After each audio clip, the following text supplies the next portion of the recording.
ধোবাউড়ার সকল ইমামকে সালমান ওমর রুবেল ডাকলেন হঠাৎ করে। যারা উপস্থিত আছেন, আপনাদের জন্য বসার সুব্যবস্থা রয়েছে। মঞ্চের পশ্চিম পাশে আপনাদের বসার ব্যবস্থা রয়েছে এবং মঞ্চের পূর্ব পাশেও আমাদের নেতৃবৃন্দের জন্য বসার সুব্যবস্থা রয়েছে। তাই এখনো যারা আপনারা বাইরে এলোমেলো, আপনারা আমার ডাকে আমার মনে হয় এখানে প্রায় 650 কাছাকাছি ইমাম সাহেব উপস্থিত হয়েছে। ভুল না করি, এটা ইচ্ছা করলে কোনো মানুষ দেখে আনতে পারবে না। আমার থেকে অনেক বড় নেতা হইতে পারে, আমার থেকে অনেক বড় পয়সাওয়ালা মানুষ হইতে পারে।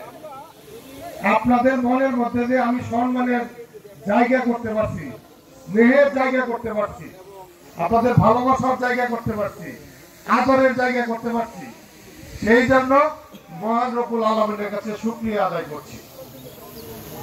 আমি গত রমজান মাসে অনেক ভয়ে